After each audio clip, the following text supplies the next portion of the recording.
friends, and welcome to my kitchen. Do you know how many things you can do with the whole chicken? It's so easy and so delicious. This way we're also getting in a range of different vegetables too. It's not really a plan. So today I'm bringing you a video about healthy, nutritious meal planning and how to do it simply without all of the fuss.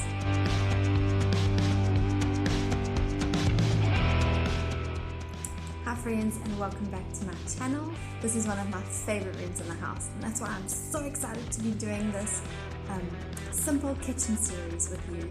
Starting with this is the very first video, so welcome. If you're new here, you have joined a great series, and if you're not new here, thank you so much for spending part of your day here with me. This last week on Instagram I asked, what would you like to see in the next video? And not surprisingly, meal planning came out as the choice that most people voted for.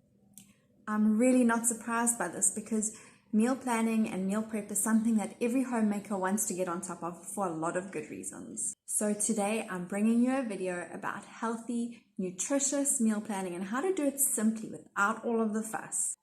So at the time of making this video, I have been married for 12 years, and as a family we've been through many different seasons of meal planning and eating. We've had before kids, where we had a bit of extra money and life was a little bit more extravagant, I'd say.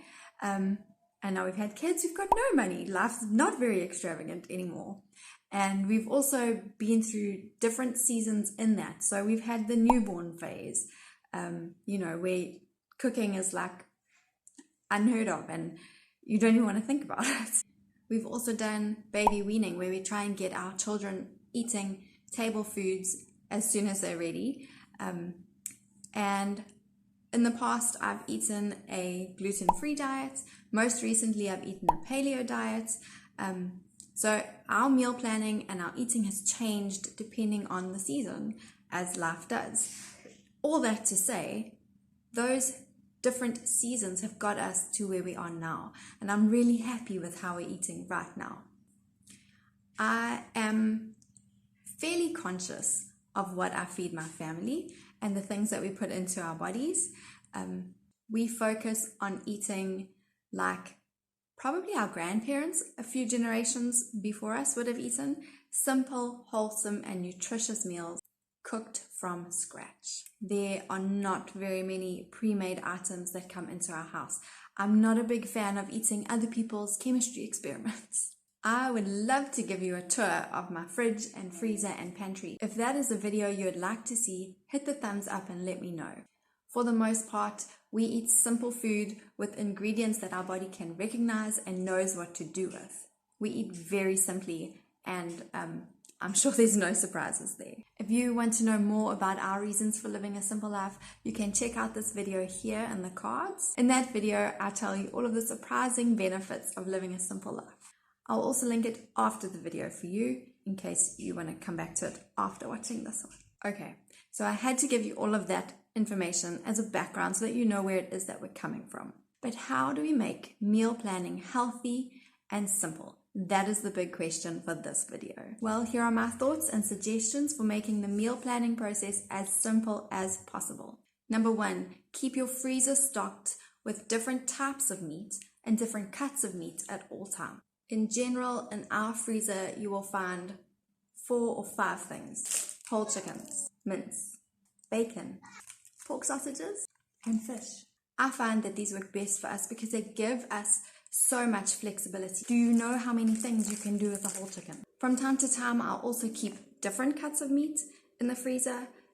This is just for variety and in case we want a bra or something like that.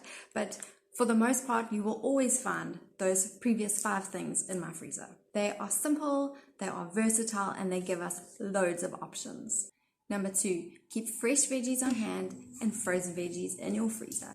Again, there are some staples that I keep on hand all the time: potatoes and butter, and onions, tomatoes and carrots. These 5 things, maybe excluding the tomatoes, but these 5 things will last at least a month. So I will buy them in bulk at the beginning of the month and use them throughout. I'm not a huge fan of frozen veggies, but you will always find in our freezer frozen corn, frozen peas, frozen mixed vegetables, and lately frozen spinach.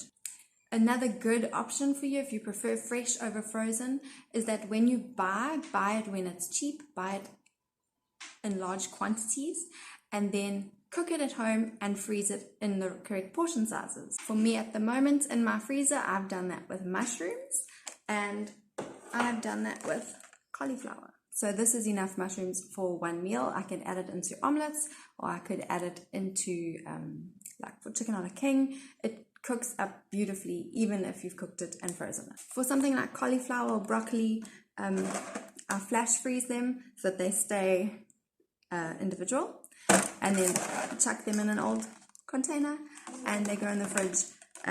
This has been in there for about a month. Still looks pretty good. The third point is to keep your pantry stocked with things like rice and pasta, corn flour, and then different kinds of herbs and spices, and a few of your pantry staples.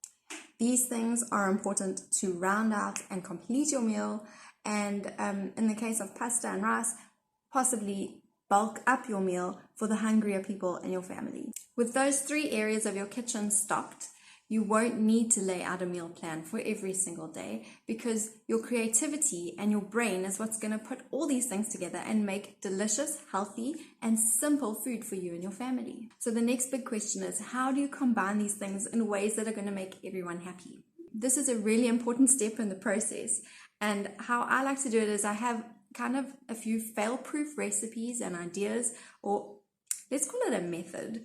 I have a few methods of cooking up my sleeve that are fail-proof. So in the morning, I'll decide what meat we want to eat for that day. If we've eaten things like mince and pork, then I'm going to go for something like chicken or fish after that. I try not to eat too much of the same in a row. And then we add different components to the meal as we go from there, depending on what I have on hand, depending on what's available. As a starting point, and probably the first template or method that I would use, I'd say meat, starch, 2 vegetables. You can't really go wrong with that. Okay, so let me give you some ideas of how I combine these things and make them into our meals. Once a week, I roast a chicken. I chuck it in the oven with some potatoes and roast this bad boy up. And then I'll make some veggies to go along with it, possibly butternut and broccoli, depending on what I have in my freezer and in my pantry. There's no way we can eat this whole chicken in one sitting. So that means I've got pre-cooked chicken, possibly for 1 to 2 more meals later on that week. Yes! So later on in that week, I will use it for maybe a chicken curry or a broccoli chicken dish. Also, I keep all the bones from chickens because I make that into stock. When I'm making mince, spaghetti bolognese is a firm favorite in our house, and it's so easy. A few other options with mince is meatballs or meatloaf. Mince is also great to fry it up in a pan and add it in with an egg bake. We make egg bakes fairly often in our house because they're so simple and extremely versatile. Basically, you just combine meat and veg, put them in an oven dish, and then beat up some eggs, add some cheddar cheese, and bake that guy in the oven. Then the next day of the week I might do fish, and then I'll do fish and potatoes and 2 veggies. It's that same template from the chicken a while back. If it's a bit warmer, I'll do a salad rather than veggies. And then I'll use that same template for pork sausages. But I've got so many different vegetables in my house that it feels like a totally different meal. This way we're also getting in a range of different vegetables too. Mom win! Another family favorite template is a kind of backwards risotto type of dish. We do this one quite often, and I've actually shown it on my Instagram stories once before. Basically in a pot, onions and the meat, whatever meat you like. It's great with bacon. Fry those up and then take it out of the pot. Then inside the pot I put my stock and butternut, and I boil the butternut until it's soft and I can mash it up, and that kind of thickens the stock and makes a sauce. Then I put in the onions and the meat back in and whatever other veggies I want, and serve that over rice once it's done. Another option would be to do that with chicken and broccoli. You could add mushrooms in there. It's so easy and so delish. Another template idea is to do soup, especially now during the cooler months. Cheeseburger soup is our favorite, but some other firm favorites are nacho soup. I haven't made it in a while, but it is delicious. And potato and leek and then butternut soup, which we're actually having tonight for dinner. Any soup served with sourdough cheese rolls. So good. So this is how we do our family meal planning. It's not really a plan.